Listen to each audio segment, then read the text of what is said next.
मैं आज sharp question पूछना चाहता हूं सीएम केरल से, मुस्लिम महिलाओं को सम्मान पूर्वक जीने का अधिकार है या नहीं? ഞാൻ കേരളത്തിലെ മുഖ്യമന്ത്രിയോട് ചില ചോദ്യങ്ങൾ ചോദിക്കാൻ ആഗ്രഹിക്കുന്നു. ആദ്യത്തെ ചോദ്യം, മുസ്ലിം വനിതകൾക്ക് സമാധാനപൂർണമായ ഒരു ജീവിതം നയിക്കാൻ അധികാരമില്ലേ? हम ट्रिपल तलाक समाप्त करते हैं, നാം മുത്തലാഖ് അവസാനിപ്പിച്ചു. तो एलडीएफ यूडीएफ दोनों विरोध करते हैं. അതിനെ എൽഡിഎഫും യുഡിഎഫും ഒരുപോലെ എതിർത്തു. इस देश को विकसित भारत बनाने का स्वप्न रखा है. 2047 ആകുമ്പോഴേക്കും ഈ നാടിനെ ഒരു വികസിത ഭാരതമാക്കി മാറ്റുക എന്ന ലക്ഷ്യമാണ് നരേന്ദ്രമോദിജി നമ്മുടെ മുൻപാകെ വെച്ചിട്ടുള്ളത്. കള്ളം നടത്തണമെങ്കിൽ കള്ളം നടക്കുന്നത് ജനങ്ങൾ അറിയാൻ പാടില്ല. അതിന് വർഗീയമായ അജണ്ടകൾ എടുക്കും. അതാണ് സംഭവിച്ചുകൊണ്ടിരിക്കുന്നത്. ആദ്യം മുത്തലാഖിന്റെ വിഷയം പറഞ്ഞു. ഇന്നലെയും ഒരു ചാനൽ ചർച്ചയിൽ ഒരു സംഘപരിവാറുകാരൻ കണ്ണുനീരിട്ടിരിക്കുന്നതുകൊണ്ട് മുസ്ലിം സ്ത്രീകളുടെ ആയിരിക്കുന്ന മുസ്ലിം സഹോദരി ഉണ്ടല്ലോ, അതടക്കമുള്ള സഹോദരിമാരുടെ കണ്ണീരൊപ്പുന്നതിനാണ് ഞങ്ങൾ മുത്തലാഖ് ബില്ല്. നാണം, നിങ്ങൾ ആരെയാ പറ്റിക്കുന്നത്? ഈ രാജ്യത്ത് ഈ പാവപ്പെട്ട സമുദായത്തിന്റെ സഹോദരിമാരുടെ ചാരിത്രം പിച്ചി ചീന്തിയവരല്ലേ നിങ്ങൾ? ഗുജറാത്ത് കലാപത്തിൽ ഗർഭിണിയായ പെണ്ണിന്റെ വയറ് കുത്തിക്കീറി ഗർഭസ്ഥ ശിശുവിനെ ശൂലത്തിൽ കുത്തിയെടുത്ത് ലോകത്തിന്റെ മുന്നിൽ നാണം കെടുത്തിയ കാട്ടാളന്മാരല്ലേ നിങ്ങൾ? നിങ്ങൾ പാവപ്പെട്ട മുസ്ലിം സ്ത്രീയെ പറ്റി പറയുന്നു. നാണമില്ലടോ നിങ്ങൾക്ക്? ക്രൗഞ്ച മിഥുനങ്ങളിൽ ഒന്നിനെ വേട്ടയാടിയ കാട്ടാളനോട് മാനുഷാത പാടിയ വാൽമീകി മഹർഷിയുടെ പാരമ്പര്യമല്ല ഈ രാജ്യത്തിനുള്ളത്. അതിനെ തച്ചു തകർത്തവൻ, പാവപ്പെട്ട പെണ്ണിന്റെ ചാരിത്രം കവർന്നെടുത്തവൻ, മുത്തലാഖിന്റെ പേരും പറഞ്ഞുകൊണ്ട് മുസ്ലിം പെണ്ണിന്റെ രക്ഷക്കെത്തിയിരിക്കുന്നു. ആരെ പറ്റിക്കാൻ? സക്കരിയ ബാനുവിനെ മറക്കാൻ സാധിക്കുമോ? ഗുജറാത്ത് കത്തിയെരിഞ്ഞപ്പോ ഗുജറാത്തിലെ എം പി ആയിരുന്ന ഇഹ്സാൻ ജഫ്രിയുടെ വീട്ടിൽ അഭയം തേടി ആയിരങ്ങളെ രക്ഷിക്കുന്നതിന് വേണ്ടി വീടിന്റെ കവാടം തുറന്നു കൊടുത്തു. പക്ഷെ അവിടെ കിരച്ചിയെത്തിയ അമിത്ഷായുടെയും നരേന്ദ്രമോദിയുടെയും അനുയായികൾ ചുട്ടരിച്ചില്ലേ? ഇന്ത്യൻ പാർലമെന്റിലെ മെമ്പറായിരുന്ന ഇഹ്സാൻ ജഫ്രിയെ പോലും ചുട്ടുകൊന്നില്ലേ? അദ്ദേഹത്തിന്റെ വയോധികയായ ഭാര്യ ഇന്നും കോടതിയുടെ വരാന്തകൾ കയറിയിറങ്ങിക്കൊണ്ടിരിക്കുന്നു നീതിക്ക് വേണ്ടി. അപ്പോഴാണ് പറയുന്നത് മുസ്ലിം സ്ത്രീയുടെ കണ്ണീരൊപ്പാൻ വന്നു. ലജ്ജയില്ലേ നിങ്ങൾക്ക് പറയാൻ? ഇന്ത്യക്കാരൻ ഉണർന്നിരിക്കുന്നു. നമുക്കൊരബദ്ധം പറ്റുവാൻ പാടില്ല. നാസത്തിന് ശേഷം, ഹിറ്റ്ലറുടെ ഭീകരമായ താണ്ഡവത്തിന് ശേഷം ഉയർന്നു കേട്ടൊരു കവിതയുണ്ട്. എന്തെന്നറിയുമോ? ആദ്യം അവർ കമ്മ്യൂണിസ്റ്റുകളെ തേടി. ഞാൻ മിണ്ടിയില്ല, കാരണം ഞാനൊരു കമ്മ്യൂണിസ്റ്റുകാരനായിരുന്നില്ല. പിന്നെ അവർ തൊഴിലാളികളെ തേടി. അപ്പോഴും ഞാൻ മിണ്ടിയില്ല, കാരണം ഞാനൊരു തൊഴിലാളിയായിരുന്നില്ല. പിന്നെ അവർ ജൂതനെ തേടി. അപ്പോഴും ഞാൻ മിണ്ടിയില്ല, കാരണം ഞാനൊരു ജൂതനായിരുന്നില്ല. പക്ഷേ പിന്നെ അവർ എന്നെ തേടിയെത്തി. അപ്പോൾ ശബ്ദിക്കുവാൻ ഒരാളും അവശേഷിച്ചിരുന്നില്ല. ഈ കവിതാ ശകലം എപ്പോഴും നമ്മുടെ കർണപുടങ്ങളിൽ ഉണ്ടാകണം, നമ്മുടെ മനസ്സിലുണ്ടാകണം. ഈ അവസ്ഥ ഇന്ത്യക്ക് വരാൻ പാടില്ല. നാം ഇന്ത്യക്കാർ, നാം ഒരച്ഛന്റെയും ഒരമ്മയുടെയും മക്കൾ, ഉജ്ജ്വലമായ പൈതൃകമുള്ള രാജ്യത്തിന്റെ മക്കളാണ്. മഹത്തായ സാമൂഹികവും സാംസ്കാരികവുമായ പൈതൃകമുള്ള രാജ്യമല്ലേ ഇന്ത്യ രാജ്യം? ഇത് സ്വാമി വിവേകാനന്ദന്റെ നാടല്ലേ? ഹസ്രത്ത് നിസാമുദ്ദീൻ ഔലിയുടെ നാടല്ലേ? നിങ്ങൾക്കറിയുമോ സ്വാമിജിയെ? 33 വയസ്സ് മാത്രമുള്ള ഒരു ചെറുപ്പക്കാരനായിരുന്നു. ആ വെളുത്തു തുടുത്ത ചെറുപ്പക്കാരൻ 1893 ചിക്കാഗോയിലെ ഐക്യരാഷ്ട്രസഭയുടെ സർവമത സമ്മേളനത്തെ അഭിവാദ്യം ചെയ്തുകൊണ്ട് അദ്ദേഹം നടത്തിയ പ്രസംഗമുണ്ട്. ചരിത്രത്തിന്റെ ഭാഗമാണ്. ലോകരാഷ്ട്രങ്ങളിൽ നിന്നുള്ളവർ വിവിധ മതങ്ങളെ പ്രതിനിധീകരിച്ചുകൊണ്ട് അവിടെ സംസാരിച്ചു. അവസാനം സ്വാമിജിയും ക്ഷണിക്കപ്പെട്ടു. സ്വാമിജിയുടെ പ്രസംഗത്തിന്റെ തുടക്കത്തിൽ പറഞ്ഞതും ഒടുക്കത്തിൽ പറഞ്ഞതും ചരിത്രത്തിന്റെ ഭാഗമായി. അദ്ദേഹം പറഞ്ഞു, ഞാൻ വരുന്നത് ഇന്ത്യ എന്ന് പറയുന്ന രാജ്യത്ത് നിന്ന്. വിവിധ മതങ്ങൾക്ക് ജന്മം നൽകിയ നാട്, വിവിധ ദർശനങ്ങളെ ഇരു കൈയും നീട്ടി സ്വീകരിച്ച നാട്. അതുകൊണ്ട് തന്നെ ഞാൻ മതങ്ങളെ പറ്റിയോ മതത്തിന്റെ അധ്യാപനങ്ങളെ പറ്റിയോ പറയുന്നില്ല. ഞാൻ പറയുന്ന മതം സ്നേഹത്തിന്റെ മതമാണ്, പ്രേമത്തിന്റെ മതമാണ്. ആ മതത്തിന്റെ ദൈവം സ്നേഹത്തിന്റെയും പ്രേമത്തിന്റെയും മൂർത്തിമൽ ഭാവമാണ്. ലോകത്തിന്റെ മുന്നിൽ ഹൈന്ദവ സനാതന ധർമ്മത്തെ തുറന്നു കാട്ടിക്കൊടുക്കുകയായിരുന്നു സ്വാമിജി. അതാണോ ഹൈന്ദവന്റെ പാരമ്പര്യം? അതാണ് ഹൈന്ദവതയുടെ പാരമ്പര്യം, ഹൈന്ദവ സഹോദരങ്ങളുടെ പാരമ്പര്യം. അതാണ് അല്ലാതെ ഗർഭസ്ഥ ശിശുവിനെ ശൂലത്തിൽ കുത്തിയെടുത്ത് ലോകത്തിന്റെ മുന്നിൽ പല്ലിളിക്കുക, മനുഷ്യരെ ആൾക്കൂട്ടം ഉപയോഗിച്ചുകൊണ്ട് തല്ലിക്കൊല്ലുക, ബീഫിന്റെ പേര് പറഞ്ഞുകൊണ്ട് പലതിന്റെയും പേര് പറഞ്ഞുകൊണ്ട് ആരാധനാലയങ്ങൾ തച്ചു തകർക്കുക, ഇതൊന്നും ഹൈന്ദവന്റെ സംസ്കാരമല്ല, ഇതൊന്നും ഹൈന്ദവന്റെ പാരമ്പര്യമല്ല. മറിച്ച് വർഗീയതയെ ഉപയോഗപ്പെടുത്തിക്കൊണ്ട് അധികാര സിംഹാസനങ്ങൾ പടുത്തുയർത്താൻ, അധികാര സിംഹാസനങ്ങൾ സംരക്ഷിക്കുവാൻ നിങ്ങളുടെ ഹിഡൻ അജണ്ടകളുടെ ഭാഗമാണ്. ഇത് ഈ രാജ്യത്തിന്റെ മക്കൾ തിരിച്ചറിഞ്ഞിരിക്കുന്നു. അതുകൊണ്ടാണ് ഈ രാജ്യത്തിന്റെ മക്കൾ ഒന്നിച്ചൊന്നായി ഹൈന്ദവനും ക്രൈസ്തവനും മുസൽമാനും ജൂതനും പാഴ്സിയും എല്ലാവരും ഒരുമയോടുകൂടി നിന്നുകൊണ്ട് രാജ്യത്തിനു വേണ്ടി ഉജ്ജ്വലമായ പോരാട്ടത്തിന്റെ പാതയിലാണ്. നിങ്ങൾ ഭയന്നിരിക്കുന്നു, അതിനെ അട്ടിമറിക്കുവാനുള്ള ആസൂത്രിതമായ ശ്രമങ്ങൾ നിങ്ങൾ നടത്തിക്കൊണ്ടിരിക്കുന്നു. സാധ്യമല്ല, ഊതിക്കെടുത്തുവാൻ സാധ്യമല്ല. ഞാൻ അവസാനിപ്പിക്കുകയാണ്. പ്രിയമുള്ളവരെ, നാം ആരും പകച്ചു നിൽക്കേണ്ട കാര്യമില്ല. ഈ രാജ്യത്തിന്റെ ചരിത്രം തുറന്നു പറയാൻ, ഈ രാജ്യത്തിന്റെ നമ്മുടെ പൈതൃകം തുറന്നു പറയാൻ, ഈ രാജ്യത്ത് എന്ത് സംഭവിക്കുന്നു എന്നുള്ളത് ചർച്ചയാകുവാൻ, അത് കടകമ്പോളങ്ങളിൽ മാത്രമല്ല, വീടിന്റെ അടുക്കളകളിൽ പോലും അതൊരു സംസാര വിഷയമായി മാറണം. ഈ രാജ്യത്തിന്റെ ശത്രുക്കൾ ഭയക്കുന്നത് അതാണ്. ഈ രാജ്യത്തിന്റെ ഭരണാധികാരികൾ ഭയക്കുന്നത് അതാണ്. അത്തരം ഒരു സംവാദത്തിലേക്ക് മടങ്ങിപ്പോകാൻ നമുക്ക് സാധിക്കണം. നമുക്ക് സാധിച്ചേ മതിയാകും. നമ്മുടെ രാജ്യത്തിന് വേണ്ടി സകലതും മറന്ന് ഒന്നിക്കാൻ നമുക്ക് സാധിക്കണ്ടേ? നാരായണ ഗുരുവിന്റെ നാടല്ലേ നാം? കേരളമാണതിന് തുടക്കം കുറിക്കേണ്ടത്. എവിടെ കെട്ടുപോയാലും ഈ സമരത്തിന്റെ അഗ്നി അതിനെ വീണ്ടും വീണ്ടും കത്തിക്കുവാനുള്ള സാഹചര്യം, അതിനുള്ള അവസരമൊരുക്കാൻ നമുക്ക് സാധിക്കണം. മനുഷ്യത്വമാണ് എന്റെ ജാതി എന്ന് പ്രഖ്യാപിച്ചുകൊണ്ട് അന്ധവിശ്വാസങ്ങൾക്കും അനാചാരങ്ങൾക്കും എതിരിൽ പരിവർത്തനത്തിന്റെ പടഹധ്വനി മുഴക്കിയ ശ്രീനാരായണ ഗുരു, സാമൂഹ്യ പരിഷ്കരണത്തിന്റെ പടപ്പാട്ട് പാടിയ ചട്ടമ്പി സ്വാമികൾ, മതമൈത്രിയുടെ ഉജ്ജ്വലമായ ഏടുകൾ, അധിനിവേശ വിരുദ്ധ പോരാട്ടത്തിന്റെ ഉജ്ജ്വലമായ പൈതൃകം പേറുന്ന മമ്പുറം തങ്ങന്മാർ, ശ്രീമാൻ അയ്യങ്കാളി, പണ്ഡിറ്റ് കറുപ്പൻ, വക്കം അബ്ദുൽ ഖാദർ മൗലവി, വക്കം ഖാദർ അടക്കമുള്ള, വാര്യം കുന്നത്ത് കുഞ്ഞഹമ്മദ് ഹാജി അടക്കമുള്ള, നമുക്കറിയാമല്ലോ നമ്മുടെ സംസ്ഥാനം തന്നെ എത്രയോ പോരാട്ടങ്ങൾ നിങ്ങൾക്കറിയുമോ? 921 അത് കേവലം ഒരു സിനിമയുടെ പേരല്ല. ഉജ്ജ്വലമായ പോരാട്ടം നടന്നില്ലേ? കഴിഞ്ഞ ദിവസം യൂത്ത് ലീഗിന്റെ ഒരു മാർച്ച് ഉണ്ടായിരുന്നു. പൂക്കോട്ടൂരിൽ നിന്നുമാണ് ആരംഭിച്ചത്. പൂക്കോട്ടൂർ സുഹദാക്കൾ ഉജ്ജ്വലമായ പോരാട്ടം. ആലി മുസ്ലിയാരുടെ, വാര്യം കുന്നന്റെ നേതൃത്വത്തിൽ 1921 ഓഗസ്റ്റ് മാസം 6-ാം തീയതി വാര്യം കുന്നൻ നടത്തിയ ഒരു പ്രഖ്യാപനം, മഞ്ചേരി പ്രഖ്യാപനം എന്നാണ് അറിയപ്പെടുന്നത്.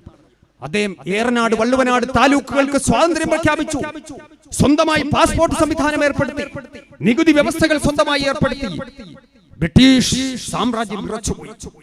സൂര്യനസ്തമിക്കാത്ത ബ്രിട്ടീഷ് സാമ്രാജ്യം അധികാരത്തിന്റെ അകത്തളങ്ങളിൽ അങ്കലാപ്പിന്റെ അലയടികൾ സൃഷ്ടിച്ചു. ഇത്തിരി പോന്നൊരു മനുഷ്യൻ, ബ്രിട്ടീഷ് രാജ്യത്തിന്റെ ഭരണത്തിന്റെ തണലിൽ DSP ആയിരുന്ന ഹിച്ച്കോക്ക്, അദ്ദേഹം ഇൻസ്പെക്ടർ രാമനാഥ് അയ്യർ വശം ഒരു കത്ത് കൊടുത്തയച്ചു. എന്തെന്നറിയുമോ ആ കത്തിലുണ്ടായിരുന്നത്? താങ്കൾ ഇതൊക്കെ ഒന്ന് അവസാനിപ്പിക്കണം, താങ്കൾക്ക് മാപ്പ് നൽകി മക്കയിലേക്ക് അയക്കാം. ഇപ്പോ നമ്മോട് പാകിസ്ഥാനും ബംഗ്ലാദേശും അഫ്ഗാനിസ്ഥാനും ഒക്കെ കാട്ടി പറയാതെ പറയുന്നല്ലോ, നിങ്ങളുടെ ഇഷ്ടരാജ്യങ്ങളിലേക്ക് പോകുന്നു. ഒരു മനുഷ്യനെ സംബന്ധിച്ചിടത്തോളം എന്താണ് മക്ക? ഒരു വിശ്വാസി 5 നേരം തന്റെ നെഞ്ചകം തിരിച്ചു വെക്കുന്നത് പരിശുദ്ധ കഅബാലയത്തിലേക്കാണ്. ദൈവത്തിന്റെ വിശുദ്ധമായ ഗേഹം പരിശുദ്ധ കഅബാലയം. ആ കഅബാലയം സ്ഥിതി ചെയ്യുന്നതല്ലേ സൗദി അറേബ്യ. ഒരു വിശ്വാസിയെ സംബന്ധിച്ചിടത്തോളം ആ വിശ്വാസിയുടെ മനസ്സാകുന്ന മാണിക്ക കൊട്ടാരത്തിൽ രാജകുമാരനായി പരിലസിക്കുന്ന മദീന മുനവ്വറയിൽ അന്ത്യവിശ്രമം കൊള്ളുന്ന ലോകത്തിന്റെ മുത്തുണ്ടല്ലോ പ്രവാചകൻ മുഹമ്മദ് മുസ്തഫ സല്ലല്ലാഹു അലൈഹി വസല്ലം അന്ത്യവിശ്രമം കൊള്ളുന്ന അതേ സൗദി അറേബ്യ ഉണ്ടല്ലോ, ആ സൗദി അറേബ്യയിലേക്ക് അയക്കാമെന്ന് വാര്യം കുന്നന് വാക്കുകൊടുത്തു. ഇൻസ്പെക്ടർ രാമനാഥ് അയ്യർ വശം കത്ത് കൊടുത്തയച്ചു. വാര്യം കുന്നൻ ആ കത്ത് വായിച്ചു നോക്കിയതിനു ശേഷം ഉടൻ തന്നെ വാര്യം കുന്നൻ മറുപടി കൊടുത്തയച്ചു. മിസ്റ്റർ ഹിച്ച്കോക്ക്, താങ്കൾ എന്നെ വഞ്ചിക്കുക എന്നുള്ള കേവലം പരിമിതമായ ഒരു ഉദ്ദേശത്തിന് വേണ്ടി ഭൂമിയിലെ ഏറ്റവും പവിത്രമായ മക്ക എന്ന് പറയുന്ന പദം താങ്കൾ ഉച്ചരിച്ചത് എന്നെ വല്ലാതെ ആശ്ചര്യപ്പെടുത്തി. മിസ്റ്റർ ഹിച്ച്കോക്ക്, താങ്കൾക്കറിയുമോ, ഞാൻ 3-4 പ്രാവശ്യം മക്കയിൽ പോയിട്ടുണ്ട്. അത്രയും പ്രാവശ്യം ഹജ്ജ് കർമ്മവും നിരവധി ഉംറയും നിർവഹിച്ചിട്ടുണ്ട്. പ്രവാചകന്റെ ഖബറിടവും സിയാറത്ത് ചെയ്തിട്ടുണ്ട്. പക്ഷേ നിങ്ങൾ പറഞ്ഞല്ലോ എന്നെ മക്കയിലേക്ക് അയക്കാമെന്ന്. നിങ്ങൾക്കറിയാത്തതോ അറിഞ്ഞിട്ടും അറിയില്ല എന്ന് നിങ്ങൾ നടിക്കുന്നതോ ആയ ഒരു കാര്യമുണ്ട്. വാര്യംകുന്നൻ ജനിച്ചത് മക്കയിലല്ല. വീരേതിഹാസങ്ങൾ രചിക്കപ്പെട്ട ഏറനാടിന്റെയും വള്ളുവനാടിന്റെയും മണ്ണിലാണ് ഈ വാര്യംകുന്നൻ ജനിച്ചത്. നിങ്ങളുടെ അധികാരത്തിൽ നിന്നും കുറച്ചു കാലത്തെങ്കിലും മോചിപ്പിക്കപ്പെട്ട ഈ വിശുദ്ധമായ മണ്ണുണ്ടല്ലോ, ഈ മണ്ണിൽ തന്നെ മരിച്ചു വീഴാൻ ആഗ്രഹിക്കുന്നവരാണോടോ ഞങ്ങൾ മാപ്പിളമാ. അതുകൊണ്ട് താങ്കൾക്ക് പോകാം. മക്ക എന്ന് പറയുന്ന പ്രദേശത്തേക്ക് അയക്കാം എന്ന് പറഞ്ഞിട്ട് പോലും വാര്യംകുന്നൻ നിരസിച്ചുകൊണ്ട് എഴുതിയ കത്ത ബ്രിട്ടീഷുകാരൻ പിടികൂടിയ അവസാനം ചതിയിലൂടെ പിടികൂടി വാര്യംകുന്നനെ കൊണ്ടുവന്നു മലപ്പുറം കോട്ടക്കുന്നിന്റെ ചരിവിൽ 1922 ജനുവരി മാസം അദ്ദേഹത്തെ മലപ്പുറം കോട്ടക്കുന്നിന്റെ ചരിവിൽ കൊണ്ടുവന്ന് വധശിക്ഷ നടപ്പിലാക്കുവാൻ പോകുന്ന സന്ദർഭം വാര്യംകുന്നനോട് ചോദിച്ചു, താങ്കളുടെ വധശിക്ഷ നടപ്പിലാക്കുവാൻ എന്തെങ്കിലും ആഗ്രഹം താങ്കൾക്ക് അവസാനമായിട്ടുണ്ട്? വാര്യംകുന്നൻ പറഞ്ഞു, ഞാൻ എന്റെ രാജ്യത്തിന് വേണ്ടി അഭിമാനത്തോടു കൂടി മരിക്കുകയാണ്, സന്തോഷത്തോടു കൂടി മരിക്കുകയാണ്. പിന്നെ നിങ്ങൾ ചോദിച്ചല്ലോ എന്തെങ്കിലും ആഗ്രഹം ഇനിയുണ്ടോ? നിങ്ങൾക്ക് സാധിച്ചു തരാൻ സാധിക്കുമോ? ഞങ്ങൾ മാപ്പിള മക്കൾ, ഞങ്ങൾ മാപ്പിളമാ, ജീവിതം പോലെ മരണവും അഭിമാനത്തോടു കൂടി മരിക്കണമെന്ന് ആഗ്രഹിക്കുന്നവരാണ്. ബ്രിട്ടീഷുകാരാ, നിങ്ങൾ സാധാരണ കണ്ണ് കെട്ടിയിട്ട് പുറകിൽ നിന്നാണല്ലോ വെടിവെക്കുന്നത്. എന്റെ അന്ത്യാഭിലാഷം എന്നെ കണ്ണ് കെട്ടണ്ട. എന്റെ മുന്നിൽ വന്ന് നിന്നുകൊണ്ട് കാഞ്ചി വലിക്കാൻ നിനക്ക് സാധിക്കുമെങ്കിൽ അതാണോ എന്റെ അന്ത്യാഭിലാഷം? ബ്രിട്ടീഷുകാരൻ വിറകൊള്ളുകയായിരുന്നു. അവന്റെ കാലുകൾ പതറുകയായിരുന്നു, അവന്റെ കൈകൾ വിറയ്ക്കുകയായിരുന്നു. കാഞ്ചി വലിക്കാൻ സാധിക്കാത്തവണ്ണം വിറച്ചുകൊണ്ട് കാഞ്ചി വലിച്ചു. വാര്യംകുന്നൻ ഉയർത്തിപ്പിടിച്ച ശിരസോടുകൂടി തന്റെ പിരിമാറ് കാട്ടിക്കൊടുത്തുകൊണ്ട് മലപ്പുറം കോട്ടക്കുന്നിന്റെ ചരിവിൽ നിവർന്നു നിന്നുകൊണ്ട് ആ പാഞ്ഞു വന്ന വെടിയുണ്ടയെ തന്റെ നെഞ്ചകത്തേക്ക് സ്വീകരിച്ചുകൊണ്ട് ലാ ഇലാഹ ഇല്ലല്ലാഹ് മുഹമ്മദുർ റസൂലുള്ളാഹ് എന്ന് പറഞ്ഞുകൊണ്ട് രാജ്യത്തിന് വേണ്ടി മരിച്ചു വീണോ. അതാണ് മുസൽമാന്റെ പാരമ്പര്യം. അതറിയാവുന്നവരാണ് ഇന്ത്യയിലെ ഹൈന്ദവ സഹോദരങ്ങൾ, ഈ രാജ്യത്തിന്റെ മക്കൾ, നമ്മുടെ ചങ്കായ ഹൈന്ദവ സഹോദരങ്ങൾ. നമ്മെ തമ്മിലടിപ്പിക്കാൻ ശ്രമിക്കണ്ട. ഇവിടെ നിങ്ങളൊന്ന് ചിന്തിച്ചു നോക്കി, ബാബരി മസ്ജിദിന്റെ കേസ് വന്നു. ആരാ വാദിക്കാനുണ്ടായത്? നീതിക്ക് വേണ്ടി ആരാ വാദിക്കാനുണ്ടായത്? അഡ്വക്കേറ്റ് രാജീവ് ധവാൻ 10, 20, 25 ലക്ഷം രൂപ ഒരു സിറ്റിംഗിന് ഫീസായി ലഭിക്കുന്ന വ്യക്തിയാണ്. പക്ഷേ സൗജന്യമായി വാദിച്ചു. ഗുജറാത്തിൽ നടന്ന നരനായാട്ട്, നരേന്ദ്രമോദിയുടെയും കൂട്ടാളികളുടെയും നേതൃത്വത്തിൽ നടന്ന വംശീയ കലാപം, ആ കലാപത്തിലെ ഇരകൾക്ക് വേണ്ടി ആരാ പോരാട്ടത്തിന്റെ പാതയിലുള്ളത്? ടീസ്റ്റ സെറ്റിൽവാർഡ് കേരളക്കാരനായ RB ശ്രീകുമാർ IPS നിങ്ങൾക്കറിയുമോ? ഞാൻ അഭിമാനത്തോടു കൂടി പറയുന്നു, എന്റെ നാട്ടുകാരൻ കൂടിയാണ്. നെയ്യാറ്റിങ്കര സ്വദേശിയാണെങ്കിലും കടക്കിൽ നിന്നാണ് അദ്ദേഹം വിവാഹം. അഭിമാനത്തോടു കൂടി ഞാൻ ഓർക്കുന്നു. അദ്ദേഹത്തിന്റെ ജോലി, അദ്ദേഹത്തിന്റെ പെൻഷനറി ബെനിഫിറ്റ്സ് പോലും തടഞ്ഞു വെച്ചു. നീതിക്ക് വേണ്ടി അദ്ദേഹം ശബ്ദിച്ചതിന്റെ പേരിൽ നരേന്ദ്രമോദി അടക്കമുള്ളവർ, അമിത്ഷാ അടക്കമുള്ളവർ കുറ്റവാളികളാണെന്ന് പറഞ്ഞുകൊണ്ട് അദ്ദേഹം നിയമ പോരാട്ടം നടത്തി. നമുക്ക് മറക്കാൻ സാധിക്കുമോ? ഇപ്പോഴും NRCയും CABയും വന്നപ്പോ ആരാ സമരമുഖത്തുള്ളത്? നാം മറന്നു പോകരുത്. JNUവിൽ നടന്ന, ദിവസങ്ങൾക്ക് മുമ്പ് നടന്ന, അവിടുത്തെ ഐസ എന്ന് പറയുന്ന വിദ്യാർത്ഥി സംഘടന സംഘടിപ്പിച്ച ഒരു മീറ്റിംഗിൽ പങ്കെടുത്തുകൊണ്ട് രാജ്യത്തെ പ്രമുഖനായ കോളമിസ്റ്റും എഴുത്തുകാരനുമായ ഹർഷ് മന്ദർ പ്രഖ്യാപിച്ചില്ലേ, ഇവിടെ CAB NRC ഒക്കെ പാസ്സായി കഴിഞ്ഞാൽ ഞാനൊരു മുസ്ലിമാണെന്ന് പ്രഖ്യാപിക്കും. പൗരത്വം തെളിയിക്കുന്നതിന് വേണ്ടി ഒരു രേഖയുമായി എവിടെയും ഞാൻ പോകില്ല. ഏതെങ്കിലും ഒരു മുസ്ലിമിനെ അറസ്റ്റ് ചെയ്താൽ ഒപ്പം അറസ്റ്റ് വരിക്കാൻ ഞാനുണ്ടാകും. ആരാ പറഞ്ഞത്? ഹർഷ് മന്ദർ എന്ന് പറയുന്ന ഹൈന്ദവ സഹോദരൻ. അതാണ് ഇന്ത്യയുടെ പാരമ്പര്യം. ആ ഒരു പൈതൃകത്തെ തന്നെയാണ് സംഘപരിവാർ ശക്തികൾ, വർഗീയവാദികൾ, ഭരണ തമ്പുരാക്കന്മാർ ഭയക്കുന്നതും അതിനെ ഇല്ലാതാക്കാൻ ശ്രമിക്കുന്നതും. ജാഗ്രത. നാം എപ്പോഴും ഏത് പ്രതിസന്ധി ഘട്ടത്തിലും നാം സംയമനത്തോടു കൂടി ജീവിക്കണം. നമ്മുടെ സാഹോദര്യം തകർന്നു പോകാൻ പാടില്ല.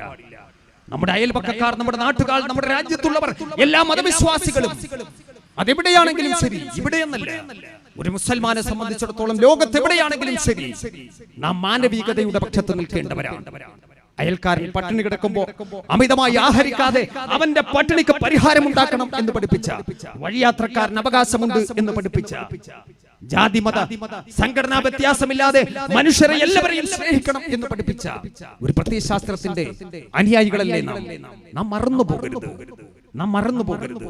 ക്രൗഞ്ചമിഥുനങ്ങളിൽ ഒന്നിനെ വേട്ടയാടിയ കാട്ടാളനോട് മാനുഷാദ പാടിയ വാൽമീകി മഹർഷിയുടെ പാരമ്പര്യമുള്ള ഹൈന്ദവ സഹോദരങ്ങൾ, ഇവർ രണ്ടും ഈ രാജ്യത്തിന്റെ അവിഭാജ്യ ഘടകമാണ്. എല്ലാ മതവിശ്വാസികളും, വിശേഷ്യ ഹൈന്ദവ മുസ്ലിം സഹോദരങ്ങൾ, ഹിന്ദു മുസ്ലിം മൈത്രി ഈ രാജ്യത്തിന്റെ പ്രത്യേകതയാണ്. ബ്രിട്ടീഷുകാരൻ ഭയപ്പെട്ടതും അതുതന്നെയാണ്. 1857 ഒന്നാം സ്വാതന്ത്ര്യ സമരം ഹിന്ദു മുസ്ലിം മൈത്രിയുടെ പ്രതീകമായിരുന്നു. ആ സമരത്തിന്റെ, ആ പോരാട്ടത്തിന്റെ വീര്യം കണ്ടപ്പോഴാണ് അവർ ഭിന്നിപ്പിച്ചു ഭരിക്കുക എന്ന തന്ത്രവുമായി രംഗത്തെത്തിയത്. ഈ രാജ്യത്തെ ജനങ്ങളെ ഭിന്നിപ്പിച്ചു ഭരിക്കുക എന്ന തന്ത്രം, അത് ബ്രിട്ടീഷുകാരന്റെ തന്ത്രമാണ്. അവന്റെ കൂലിയെഴുത്തുകാരനാണ്, അവന്റെ പിണിയാളുകളാണ്, അവന്റെ ഷൂനക്കികളാണ് ഇന്നും ആ പാതയിലൂടെ സഞ്ചരിച്ചു കൊണ്ടിരിക്കുന്നത്. ജാഗ്രത. ഒരു കാര്യം ചോദിക്കട്ടെ, മുസൽമാൻ കള്ളവണ്ടി അതല്ല, ഓട് പൊളിച്ചിറങ്ങിയവരാണ്.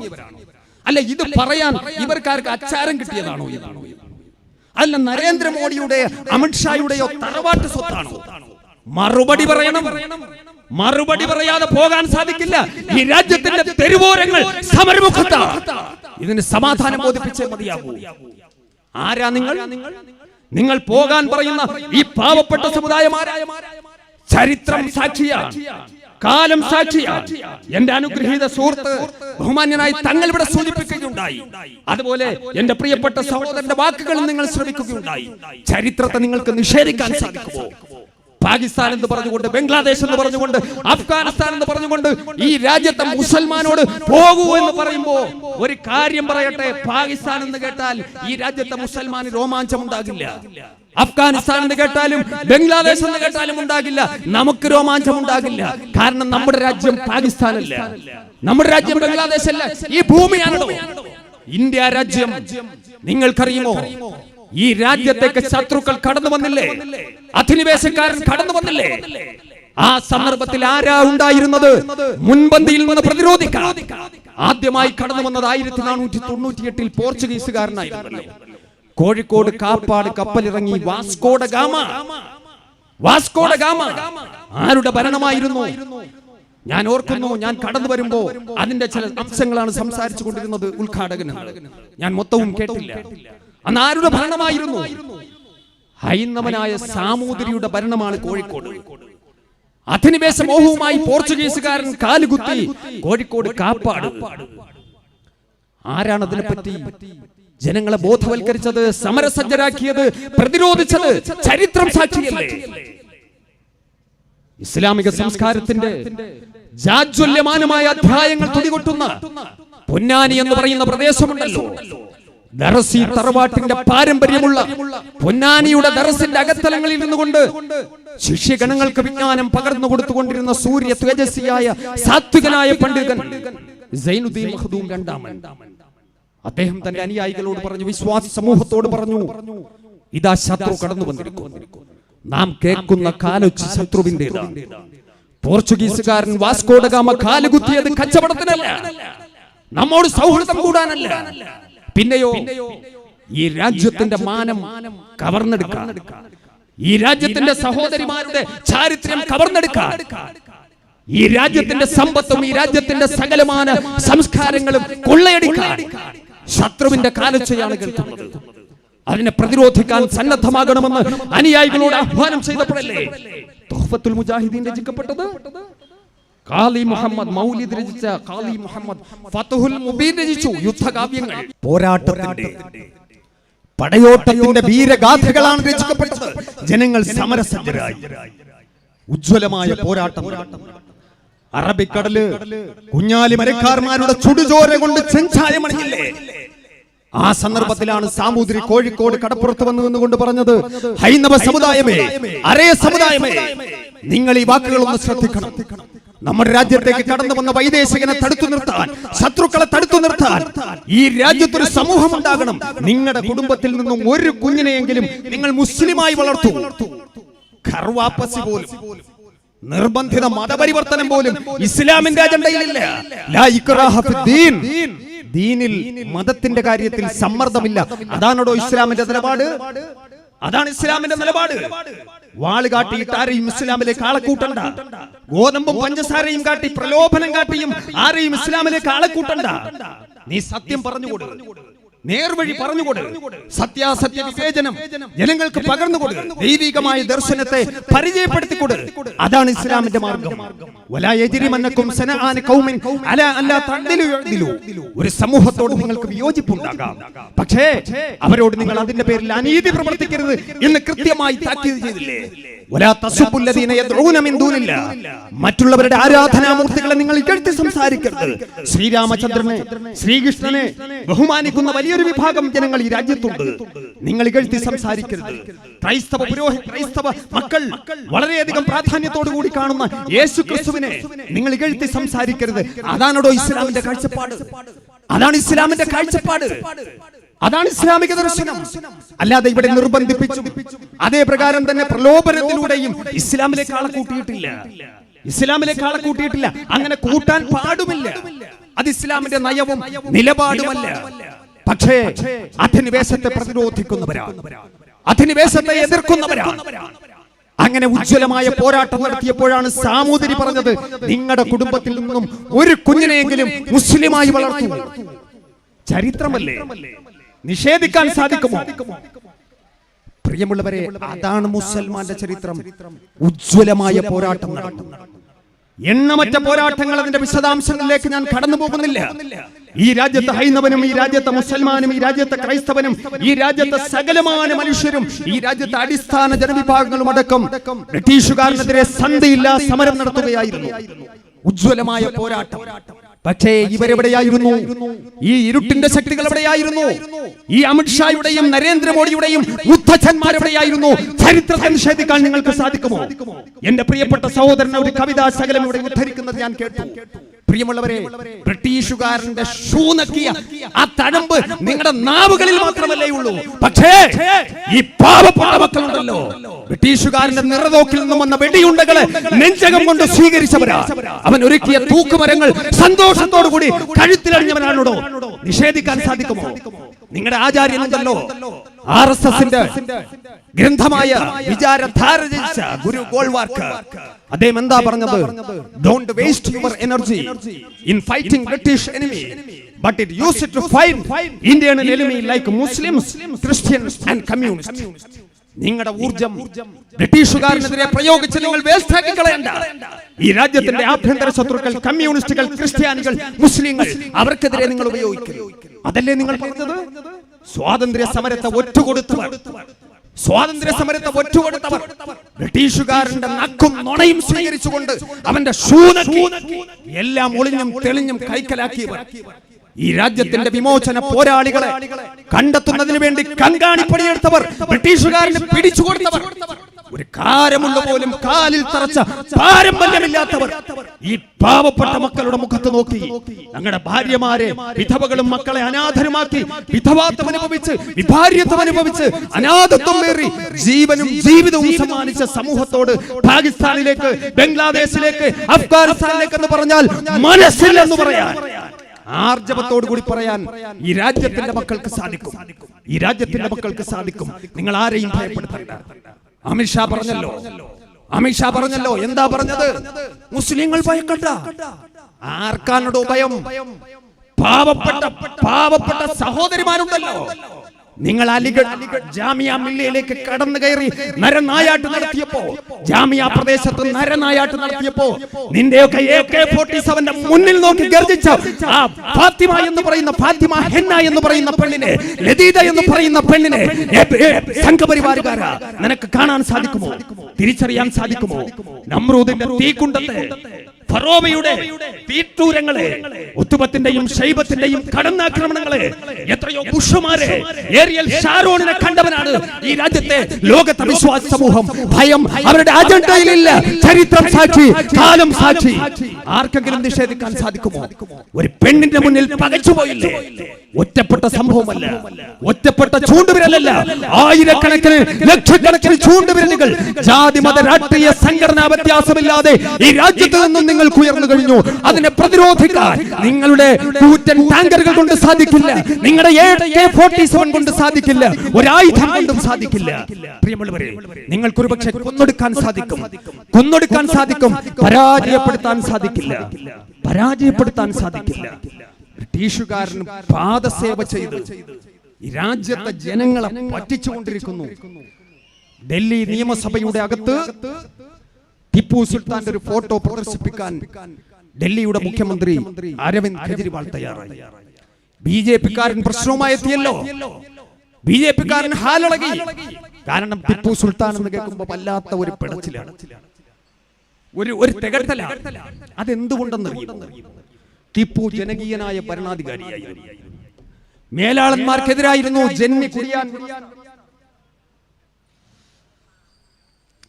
അമർച്ച ചെയ്ത ഭരണാധികാരിയായിരുന്നു ടിപ്പു സുൽത്താൻ.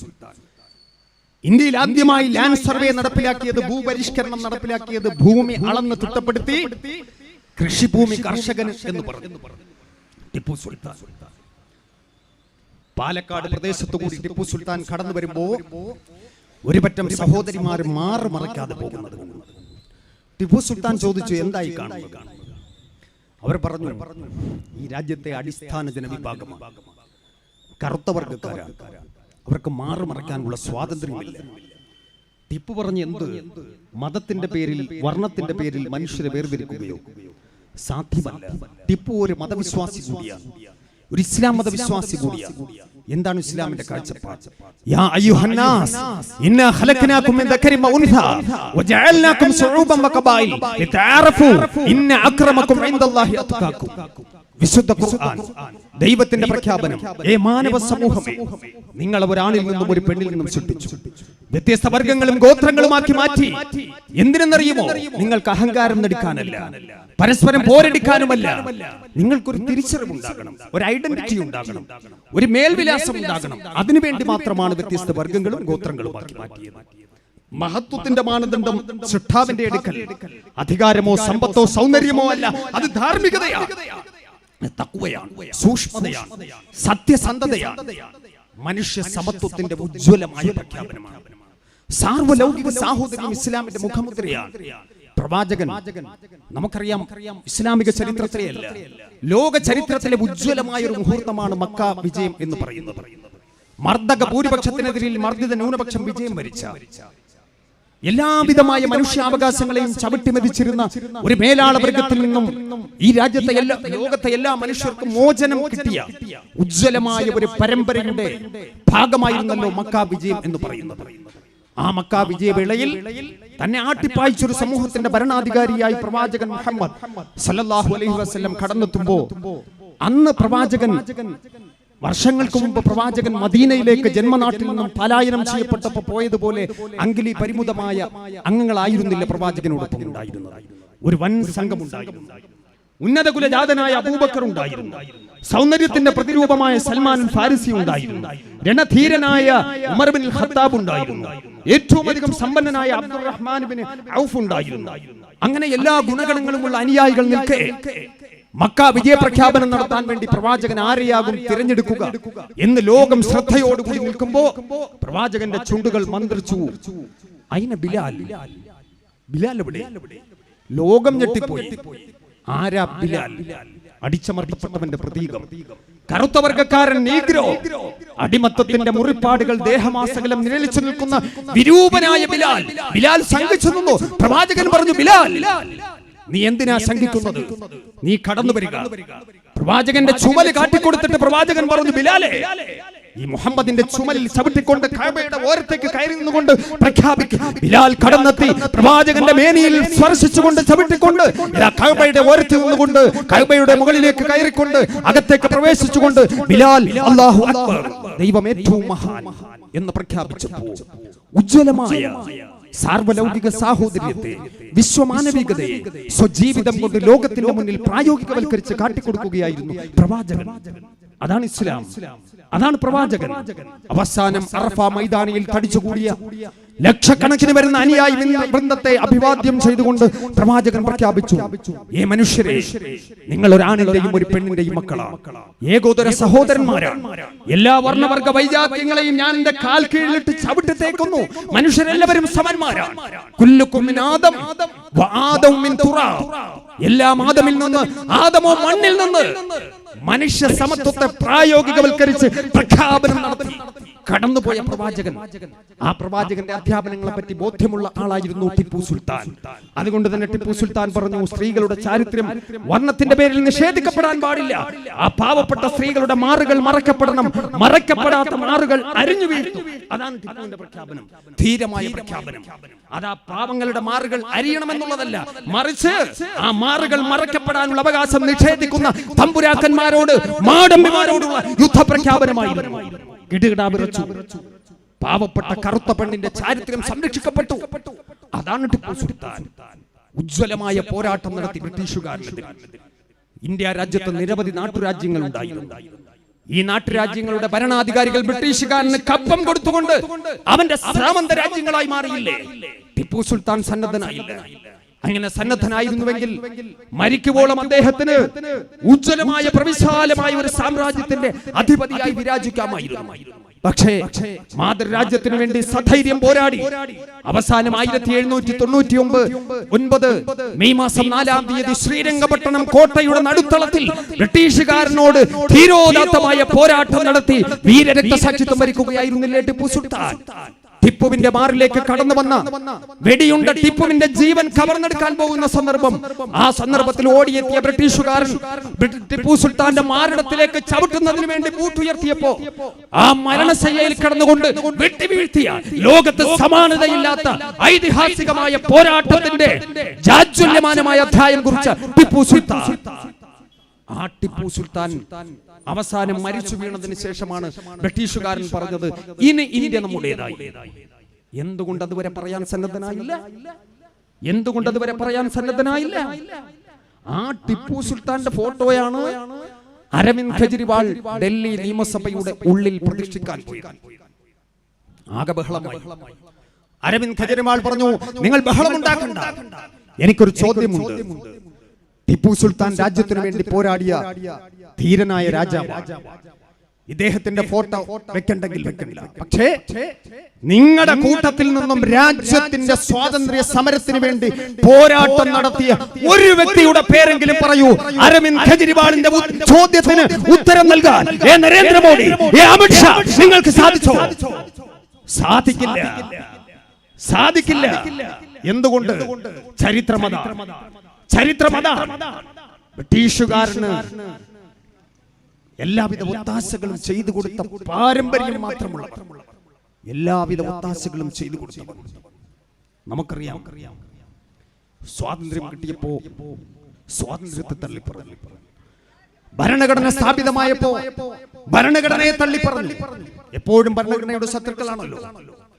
അവസാനം നമ്മുടെ രാഷ്ട്രപിതാവിനെയും അർദ്ധനഗ്നനായ ഫക്കീറിനെ പോലെ കന്യാകുമാരിയുടെ തീരപ്രദേശം മുതൽ കാശ്മീരിന്റെ മലമടക്ക് വരെ നാട് നഗരങ്ങളിലൂടെ ഗ്രാമാന്തരങ്ങളിലൂടെ അദ്ദേഹം സഞ്ചരിച്ചു.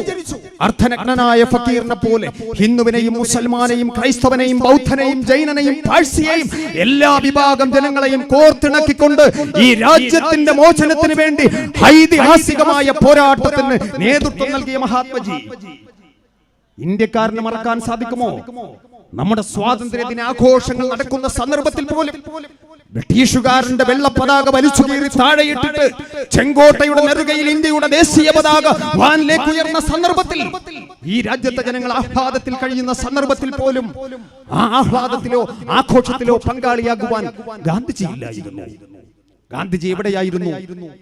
കൽക്കട്ടയിൽ നവഖാലിയിൽ പരസ്പരം പോരടിച്ചിരുന്ന സമൂഹം വർഗീയ കശ്മലന്മാർ കത്തിയുമേന്തിക്കൊണ്ട് സംഘപരിവാറുകാരന്റെ ആഹ്വാനം കേട്ടുകൊണ്ട് തന്റെ സഹോദരന്റെ വിരിമാറിലേക്ക് കഠാര കുത്തിയിറക്കിക്കൊണ്ടിരിക്കുന്ന സന്ദർഭത്തിൽ, ബോംബുകൾ വലിച്ചെറിഞ്ഞുകൊണ്ടിരുന്ന സന്ദർഭത്തിൽ അവിടെ ഓടിയെത്തിയില്ലേ വന്യവയോധികനായ മനുഷ്യൻ, എല്ലും തോലുമായ ഒരു അസ്ഥികൂടമായ മനുഷ്യൻ അവിടെ ഓടിയെത്തിയിട്ട് തന്റെ വിരിമാറ് കാട്ടിക്കൊടുത്തുകൊണ്ട് ഗാന്ധിജി ഗർജിച്ചില്ലേ, instead of killing my Muslim brothers you shoot me. എന്റെ മുസ്ലിം സഹോദരങ്ങളെ കൊന്നൊടുക്കുന്നതിന് പകരം എന്റെ പെരുമാറിലേക്ക് വെടിയുണ്ടമായി. അദ്ദേഹം ഒരു സനാതന ഹിന്ദുവായിരുന്നു. ജീവിതത്തിൽ ഒരിക്കലും പൊട്ടുതൊടാത്ത ഗാന്ധി, ഒരു മഠാധിപതിയുടെ മുന്നിലും ആശീർവാദത്തിനായി കാവൽ കിടക്കാത്ത ഗാന്ധി, തന്റെ ശിഷ്യത്വം സ്വീകരിക്കാൻ കാവി വസ്ത്രവും അണിഞ്ഞു വന്നവരോട് അത് അഴിച്ചു വെച്ചിട്ട്, രുദ്രാക്ഷമാലയും അഴിച്ചു വെച്ചിട്ട് തൂവള്ള വസ്ത്രം ധരിച്ചു വരാൻ ആവശ്യപ്പെട്ട ഗാന്ധി, ഐതിഹാസികമായ ഉപവാസത്തിന് നേതൃത്വം നൽകിയ ഗാന്ധി, ആ ഗാന്ധിയെ കൊന്നില്ലേ? ലോകം കണ്ട ഭീകരനായ വർഗീയവാദിയായ നാഥുറാം ഗോഡ്സെ, ആ ഗോഡ്സെക്ക് ക്ഷേത്രം പണിയുന്നതിന് വേണ്ടി നെട്ടോട്ടമോടുകയാണ് സംഘപരിവാറുകാർ. ആ ഗോഡ്സെ ദേശസ്നേഹി എന്ന് പറഞ്ഞ പീറ പെണ്ണുണ്ടല്ലോ, പ്രജ്ഞാ സിംഗ് ഠാക്കൂർ എന്ന് പറയുന്ന ക്രിമിനൽ, നിങ്ങൾ ടിക്കറ്റ് കൊടുത്ത് മത്സരിപ്പിച്ചു, പാർലമെന്റിൽ എത്തിച്ചു. എത്രയോ ഭീകരവാദ കേസിലെ പ്രതിയാണ്, സ്ഫോടന കേസിലെ പ്രതിയല്ലേ മലേഗാവിൽ. അതേ പ്രകാരം തന്നെ മക്ക മസ്ജിദ് അടക്കമുള്ള കേസിലെ പ്രതിയാണ്. ആ ഭീകരവാദിയെ ടിക്കറ്റ് കൊടുത്ത് മത്സരിപ്പിച്ച് പലരും അങ്ങനെയാണ്. എണ്ണി എണ്ണി പറയാനുള്ള നേരമില്ല. കൊണ്ടുവന്നു. മാത്രമോ ഈ രാജ്യത്തിന്റെ ഏറ്റവും പ്രധാനപ്പെട്ട പ്രതിരോധ സമിതിയിൽ അതിന്റെ ഉപദേശക സമിതി അംഗമാക്കി. ഈ രാജ്യത്തെ ജനങ്ങൾ ചിന്തിക്കണം, അറിയണം. അവസാനിച്ചോ? അവസാന പാർലമെന്റിൽ നിന്നുകൊണ്ട് ആ പെണ്ണ് പ്രസംഗിച്ചു, നാഥുറാം ഗോഡ്സെ ദേശസ്നേഹിയാണെന്ന്. ഇന്ത്യൻ പാർലമെന്റ്, ജനാധിപത്യത്തിന്റെ ശ്രീകോവിൽ, പണ്ഡിറ്റ് ജവഹർലാൽ നെഹ്റു അടക്കം, വിശ്വനാഥ് പ്രതാപ് സിംഗ് അടക്കം, ഇന്ദിരാ പ്രിയദർശിനി അടക്കം, രാജീവ് ഗാന്ധി അടക്കമുള്ള, മൻമോഹൻ സിംഗ് അടക്കമുള്ള ഈ രാജ്യത്തിന്റെ മക്കൾ, AK ഗോപാലനടക്കം, അതേ AKG അടക്കമുള്ള പ്രഗത്ഭരായ പാർലമെന്റേറിയന്മാർ നിയമനിർമ്മാണം നടത്തിയ പാർലമെന്റിനെ അശുദ്ധമാക്കിയ പെണ്ണ് പിടിച്ചു പുറത്താക്കി പുണ്യാഹം തെളിക്കാൻ സമയം കഴിഞ്ഞു പോയി. ഈ രാജ്യത്തിന്റെ മക്കൾ ഉണർന്ന് പ്രവർത്തിക്കണം. അവിടെ നിന്നുകൊണ്ട് പറഞ്ഞു, ഗാന്ധിജിയെ കൊന്നവൻ വിശുദ്ധനാണ് പോയി. പ്രതികരിക്കാൻ നമുക്ക് സാധിക്കും. ഞാൻ അവസാനിപ്പിക്കുന്നു. ഈ ദീപം കെട്ടുപോകാൻ പാടില്ല. ഈ ദീപം കെട്ടുപോകാൻ പാടില്ല. ഈ രാജ്യത്ത് കൂരിരുൾ പടരുവാൻ പാടില്ല. നാം കത്തിജ്വലിക്കേണ്ടവരാണ്, വെളിച്ചം പകരേണ്ടവരാണ്.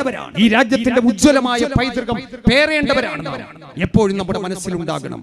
അതിനുള്ള ഒരു സന്ദർഭമായി കൂടി കേരള മുസ്ലിം ജമാഅത്ത് ഫെഡറേഷൻ കുന്നത്തൂർ താലൂക്ക് കമ്മിറ്റി സംഘടിപ്പിച്ച ഈ പരിപാടിക്ക് വേണ്ടി ഈ താലൂക്കിലെ മുഴുവൻ ജമാഅത്തുകളുടെയും അഭിവന്യരായ ഇമാമിങ്ങൾ, ജമാഅത്ത് ഭാരവാഹികൾ, എന്റെ സംഘടന ബന്ധുക്കൾ, സുഹൃത്തുക്കൾ, സർവോപരി സഹോദര സമുദായ അംഗങ്ങൾ, ഞാൻ അഭിമാനത്തോടു കൂടി ഓർക്കുന്നു, ഞാൻ കേട്ട ശബ്ദം എന്റെ സഹോദരങ്ങളുടെ ശബ്ദം. വിശിഷ്യ 2 സഹോദരങ്ങൾ ഇവിടെ സംസാരിക്കുകയുണ്ടായി. മാനവികതയുടെ നാവായിരുന്നു അവരുടെ വാക്കുകളിൽ നിന്നും വന്നത്. അഭിമാനത്തോടു കൂടി, സന്തോഷത്തോടു കൂടി ഞാൻ ഓർക്കുന്നു, ഞാൻ അഭിവാദ്യം ചെയ്യുന്നു. അതാണ് ഇന്ത്യയുടെ പാരമ്പര്യം, അതാണ് നമുക്ക് വേണ്ടത്. മാനവികതയുടെ ഇന്ത്യ, അതാണ് നമ്മുടെ ഇന്ത്യ. സ്വാമി വര്യന്മാരുടെ ഇന്ത്യ, സൂഫി വര്യന്മാരുടെ ഇന്ത്യ, രവീന്ദ്രനാഥ ടാഗോറിന്റെ ഇന്ത്യ, അല്ലാമ ഇഖ്ബാലിന്റെ ഇന്ത്യ. ആ ഇന്ത്യ കെട്ടുപോകരുത്. ആ ഇന്ത്യയെ കാത്തു സൂക്ഷിക്കാൻ നമുക്ക് ഒന്നിച്ചൊന്നായി അണിചേരാം. ജഗദീശ്വരൻ അനുഗ്രഹിക്കട്ടെ, ജഗദീശ്വരൻ അനുഗ്രഹിക്കട്ടെ. വാഹിർ ദഅ്വാന അനിൽ ഹംദുലില്ലാഹി റബ്ബിൽ ആലമീൻ. അസ്സലാമു അലൈക്കും വറഹ്മത്തുള്ളാഹി തആല വബറകാതുഹു.